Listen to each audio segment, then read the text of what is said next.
4 runs. No outs. Top of the 5th. On paper, this was the least dramatic moment of the game. The Dodgers were already in control. The Angels were already managing a deficit that 4 innings of baseball had constructed with the patient, systematic efficiency of a team operating exactly as its talent level suggests it should. The score was comfortable. The situation was settled. The game had already told most of its story, and the story pointed clearly toward one ending. This was not a moment that needed anything more.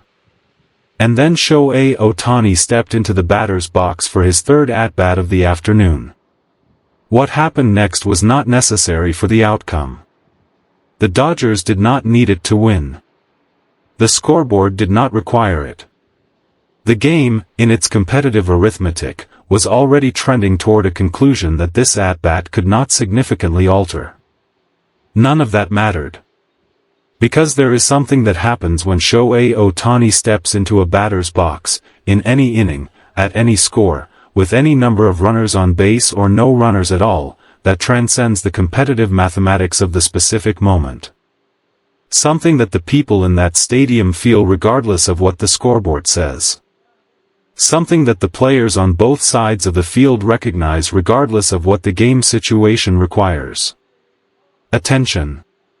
Complete, involuntary, impossible to redirect attention. 40,000 people who had been processing a comfortable Dodgers lead, who had been relaxing into the specific ease of a game that appeared to have been decided already, snapped back into full engagement the moment his name was announced. Not because the game needed them to. Because Ohtani's presence in a batter's box is its own argument for attention. Its own reason to lean forward. Its own justification for setting aside whatever else the mind was doing and focusing completely on what is about to happen. What happened was massive. A double. Not a routine double. Not the kind of gap shot that a hitter produces when the pitch location and the swing intersect by ordinary chance in an ordinary moment. A massive double, the kind that produces a specific, distinct sound on contact, the kind that outfielders read immediately and begin running for without genuine hope of catching, the kind that the crowd responds to before the ball has landed because the sound alone has already told them everything they need to know. Shohei Ohtani's 3rd at-bat. Top of the 5th inning. No outs. No runners. Dodgers leading 4-0. A moment that did not need to be memorable. That became one anyway. The scoreboard said 4-0. What the scoreboard did not say, what it never says, because scoreboards deal in results rather than process, is what 4 runs of separation in the 5th inning of a baseball game between these two particular franchises actually represents.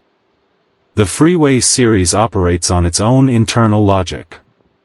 A logic that the standings do not fully capture and that the score at any given moment only partially reflects. There is history between these organizations. There is the specific competitive awareness of 2 franchises sharing a city, aware of each other in a way that teams from different markets are never quite aware, measuring themselves against each other constantly, interpreting every result in the context of every previous result. A 4-0 lead in the 5th inning of a Freeway Series game is comfortable but not conclusive. Baseball's capacity for sudden reversal, the 3-run homer that transforms a relaxed game into a competition, the unexpected inning that collapses a lead built across 4 careful innings of excellent baseball, is too well established to allow the 4-0 scoreline to be read as a final verdict. The Angels' dugout knew this. The Dodgers' dugout knew this. The players on both sides understood that the game was being won but had not yet been decided, that the margin required continued excellence rather than passive protection. Which is precisely why Ohtani's 3rd at-bat carried weight that its surface context did not immediately suggest. With no runners on base and 4 runs of cushion, the at-bat could have been approached with reduced intensity, a professional at-bat, competent and controlled, designed to avoid error rather than produce excellence. Ohtani does not approach at-bats that way.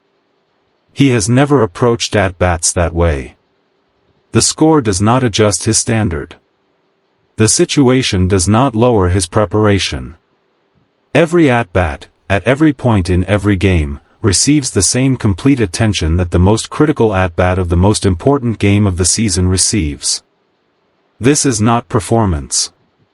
This is philosophy.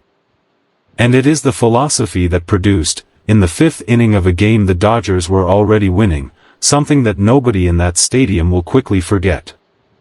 By the time Ohtani stepped into the box for the third time, he had already faced this pitcher twice. The information accumulated across those two at-bats is something that most observers process as background context. For Ohtani, it is the foundation of everything that follows. Every pitch he sees in a game adds to an internal database that he processes with a speed and accuracy that the people who have competed against him describe as genuinely unusual, not just in terms of memory but in terms of application. The ability to take what he observed in the first at-bat and the second at-bat and convert it immediately into actionable information for the third. What pitch sequence did this pitcher use when he got ahead in the count? What does he throw when he needs a strikeout? How does his release point shift when he is working from the stretch versus the windup, and does that shift affect the break of his secondary pitches in a way that reveals what is coming before it arrives at the plate? Ohtani was carrying answers to all of these questions into his third at-bat. Not consciously, not in the deliberate way that makes the process visible from the outside, but in the automatic, internalized way that elite preparation produces, where the work done in the film room and the batting cage and the previous at-bats manifests not as conscious thought during the at-bat but as instinct. As readiness. As the specific, preloaded recognition that allows a hitter to begin his response to a pitch before his conscious mind has finished processing what it is. The pitcher had his own information. His own scouting report. His own preparation for this specific at-bat against this specific hitter in this specific game situation. He had everything available to a professional pitcher in the modern era, the analytics, the sequencing recommendations, the location targets that the data suggests give him the best chance against Ohtani's swing tendencies. He deployed all of it. And it was not enough. The pitch came in. In the fraction of a second between the pitcher's release and the ball's arrival at the hitting zone, Ohtani processed information that would require significantly longer to articulate verbally. Pitch type. Velocity. Location. The specific relationship between where the ball was and where his optimal contact zone was and what swing path would connect the two with maximum efficiency. The decision, to swing, how to swing, where to direct the swing, was made and executed before the conscious mind could have finished analyzing the input that produced it. This is what years of preparation produce.